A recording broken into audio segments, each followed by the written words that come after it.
All right, ladies and gentlemen, welcome back to my little corner of the world where we sometimes talk about things that you may care about.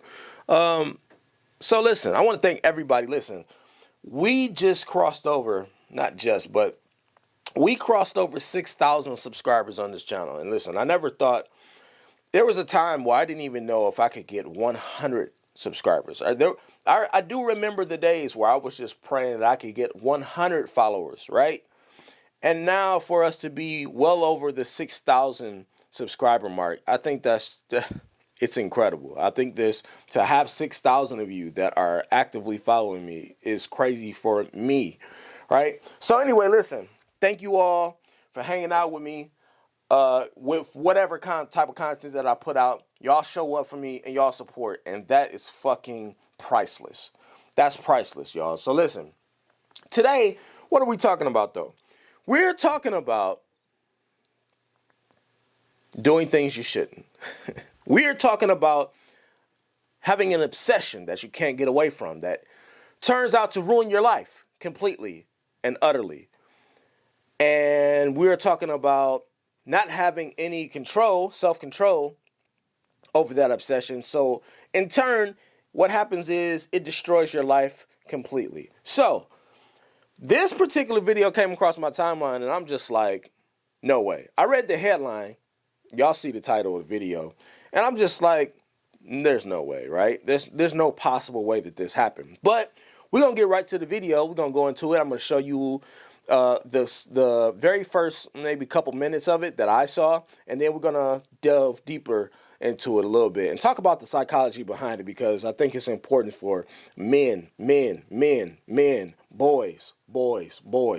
If you're a male at all, I think it's important for us, more importantly, to pay attention to this video more than anyone else. But let's get to it. Now, before I get your reaction to all of this, I want to play a little bit of the body cam video. So the audio doesn't come in until just after McComber rear ends the car, but you can tell he has something in his right hand, and that looks like a phone.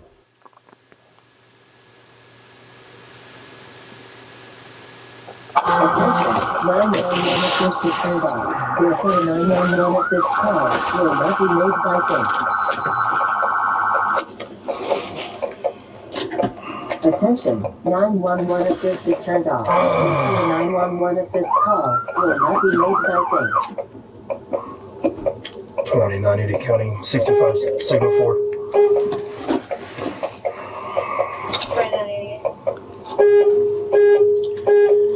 You can use Creston and County Road 435. I'm going to be involved.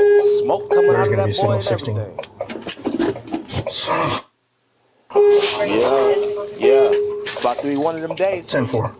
So this accident happened back in November in Sorrento, Florida, around 1:30 in the afternoon. Then Deputy McComber hit the other car hard enough to deploy his airbag, which of course would leave anybody disoriented, but he gets out of the patrol car and eventually reaches down to pick up, again, his phone from the floorboard. Gosh darn it. Gosh darn it. Gosh darn it. Oh, man. Yeah, that sucked. Hold on. You got a towel in there too? I don't even want to think about what he was possibly about. Listen, I don't even want to entertain the idea of what he was possibly about to do with that towel. Let's continue.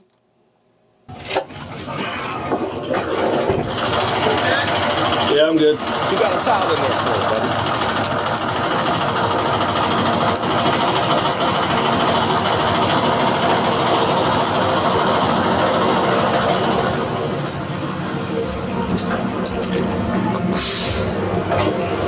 Hello, ma'am. Are you okay? I'm so sorry. It's okay. My wrist's locked up. Okay. You good? I was like, oh my goodness, wait. You just tell her his brakes locked up? That's the story we're going with. Okay. Yeah, I'm okay. Okay. Do you just want to pull up right should I here? pull for more? Okay. Just to make sure you're out of the turn lane. Yeah. Just make sure you're out of the turn lane. You could hear McComber say that his brakes locked up, seemingly blaming that for why he couldn't stop in time. And we don't know if the driver of that car was injured in any way, but she appeared to be conscious, alert when McComber was talking with her. So, Alexis, let me bring you in here. You know, what's your reaction to that video? First thoughts. When you first look at the video, you're not really sure what he's grabbing for, the movement. You really have to focus in on the video to see, as you mentioned, that there's a phone that he is grabbing for.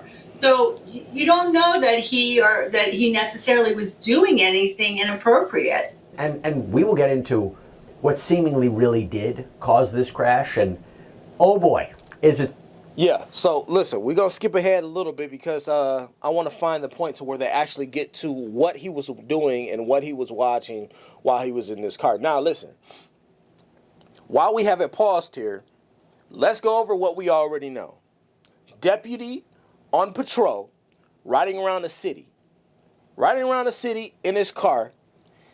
He ends up traveling behind an older woman. Now, the older woman stops, right? She stops to give way to the school bus that is on the other side of the road that is either onboarding or letting off children. I don't know which one. It doesn't even matter, right? She stops to give way to make sure that the road is clear, make sure no traffic is going by. She's adhering to the law of the land, the rules of the road, right? And so Deputy McNasty here, he doesn't see her stop to give way to the school bus. Why? Because he's doing something on his phone. He's dialed in, but it ain't to the road. He dialed in to something else on that phone. So he slams into the back of this lady, right? Rear ends her. Don't know if she's concussed or anything. Haven't heard anything about if she was injured or if she's following suit or whatever.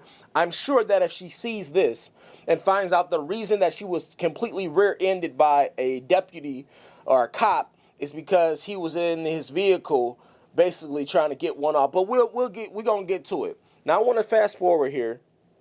Now that we have the premise of what is happening, I want to fast forward here and get to the point to where they actually start discussing what it is that he was watching and what he had to basically admit to while he was under surveillance and being interviewed by other, basically by the investigation team that came in and had to conduct the interview with him. They're Sector 3 members, like McComber had said. So at this point, McComber is written up for 3 violations of department policy. One is departure from the truth, another is certain use of electronic handheld devices prohibited, and another is use of safety belt. So now we go back to the investigative report, okay? And it states on November 12th, 2024, D.S. McComber was served with his subject officer notification and given a copy of the officer's Bill of Rights. On November 19th, this detective received a copy of the Sector 3 text group messages for the date of the crash. The group's text messages contain no memes or videos, again saying that he wasn't being honest about what he was looking at. On November 20th, 2024, this detective met with D.S. McComber at the Office of Professional Standards to complete an interview. D.S. McComber was given time to review the case file prior to any questioning. D.S. McComber was read his administrative notification and he agreed to tell the truth. Real quick, Alexis, this is all to show that he has his due process rights that are being adhered to, right? You know, he's been given notice, he's been given a copy. That's what this is all about, right? Correct. They're following the procedure in order to be able to ultimately, if they make a determination, terminate him appropriately. Got it. Okay, so now it goes on to say, D.S. McComber stated that he was on the phone with D.S. Hoffman prior to the vehicle crash, but he was on his personal phone after that phone call looking at inappropriate pictures. D.S. McComber was asked to clarify what he meant by inappropriate pictures, and he stated pornographic material like boobs or whatnot. It actually says that, like boobs or whatnot. D.S. McComber stated he was looking at images that contained nudity. Alexis, the cat's out of the bag. This member of law enforcement was allegedly looking at porn when he crashed the car. Does it get any worse than that? No. Well, he was specifically looking at boobies while he crashed the car. I mean, there's so many things wrong with this. You know, he, like you mentioned, he doesn't have the seatbelt on. He's looking at porn. He's not paying attention. Ultimately, he hits a car that was stopped for a bus. So we're at a bus stop or in a school zone. He's not following, it appears, like any of the policies that he is mandated to do it, and has no concern for public safety either. And what's scary is he could have killed someone. He really could have killed someone. We talk about distracted driving all the time. You mentioned to me prior that she could theoretically have a lawsuit against the police department and him, right? Well, she most likely is going to. Hopefully she wasn't hurt, but I'm assuming because the airbags deployed that there was a decent amount of damage that was done to both of the cars, because the deployment of the airbag does require a certain amount of force. So at a minimum, the repair of the car, more injuries that she possibly sustained, or anybody else that may have been in that car could have sustained. All right, so we got the gist of it, right?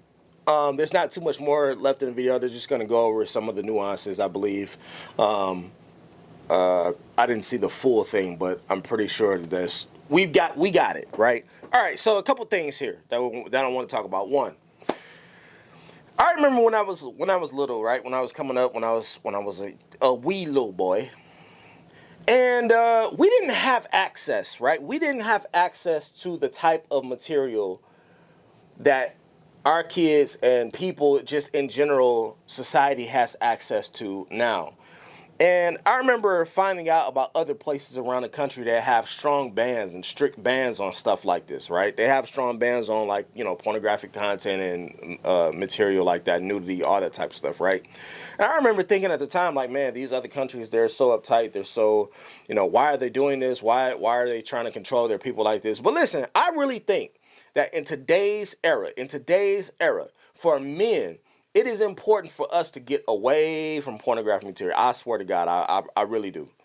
We got to get away from it. It's ruining lives. Not only is it ruining lives, but I think it changes mentally the juxtaposition that men have between themselves and women. The relationship of how it affects it on a psychological level, y'all.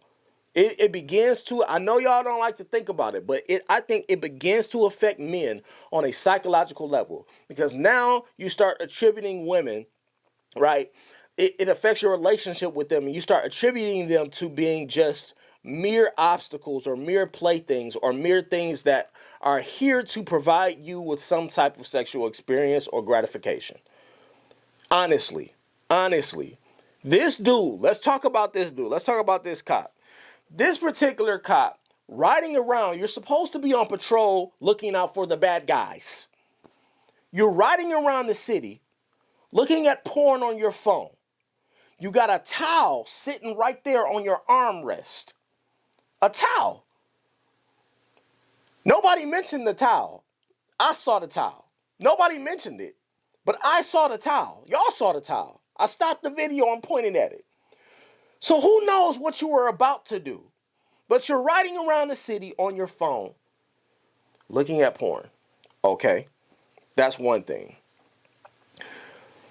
Second thing, you are so into whatever it is that you're doing on your phone to where you're not even paying attention to the road. You're essentially just driving around completely blind of everything that's happening around you, which is the opposite of what the fuck you're supposed to be doing as a goddamn cop.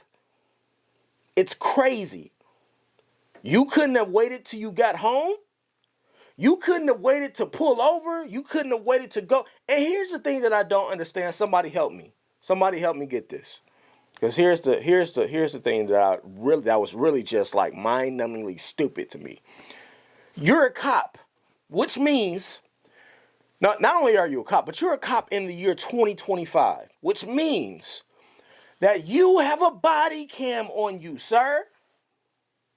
You have a body cam on you. Why? Why in the world would you be riding around watching porn knowing that you have a body camera attached to your person that is recording every single thing that you do for your entire shift? He didn't care. He didn't care. He was so locked into whatever was on his phone that he said, I don't care about skip it. I don't care about that. We're going to do it. We're going to watch these titties.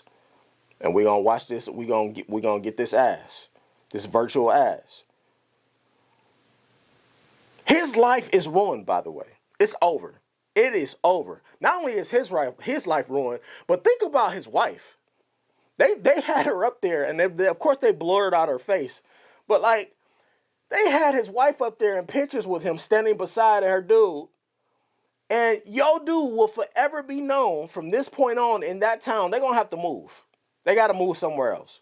Because for as long, for the rest of time, throughout history and henceforth, that dude will be known as the guy who was riding around, the cop who was riding around watching porn and almost railroaded this lady because he wasn't paying attention to the road. That will follow him for the rest of it. He'll never be on the force again. That's not even a question, right? He'll never be allowed to get back his career. And by the way, you know, you don't just walk into the precinct and become a cop. Like, I know there's jokes out here, and we all like to play on, we all like to think that, cops don't have to do anything. No, I know somebody who actually went through the force. He went through all this training, went through all of this, both mental and physical training that they have to do. They go through a whole series of not only tests, psychological tests, physical tests. They go through all of these different things to become a cop. All these laws they got to remember. It's a whole process, right? And you gave up all of that. You gave up all of that. All of your dedication, your training, all of that shit that you dedicated hours and money to. Hours, money, time that you can't get back. You dedicated your life to this. This was your career. You gave up your career for some virtual titties? If he's not divorced, I really don't see longevity for their relationship and his future. Because you got to think about it from the other side. You're a wife, your husband just got caught. Not only did he get caught, but it got blasted on media everywhere. This is law and crime. This is a huge network. And it's in every news outlet. It's across every public industry. Like, it's out there in the media circulating. Your dude, what his full name is out there. Everybody knows who he is. He is the guy who was riding around watching porn on his phone and ran into the back of some chick. You're the wife of him. You got to live with that too. It doesn't just become his problem now. Now it's your problem as well. He is going to have so much of a difficulty finding another job. He is going to have so many problems. I think the best thing that he could do is probably start applying at the Walmarts, and not the local Walmarts. They gonna know who you are. They're gonna be like, hey, you the dude. You cop nasty. No, you can't apply at the local Walmart. You got to go far out, unfortunately. You got to go far out and apply at that McDonald's. You got to go far out and apply at the other Starbucks.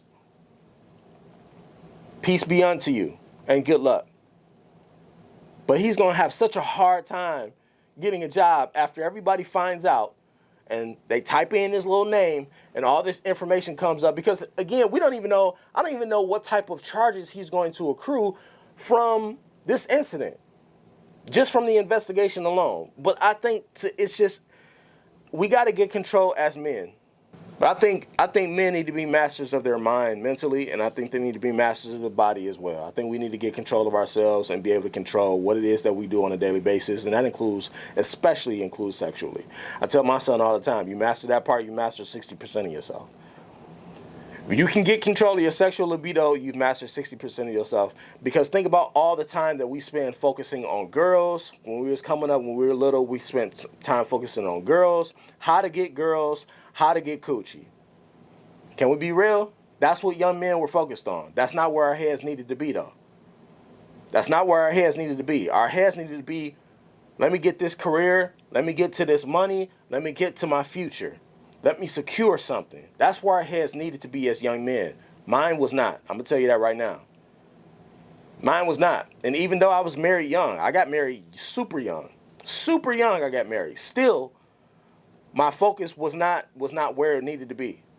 So I think we just need to master our own craft. We need to be masters of ourselves as men. And it will 1,000% put us in a better position than this dude right here. But y'all let me know what y'all think down in the comments about Officer McNasty.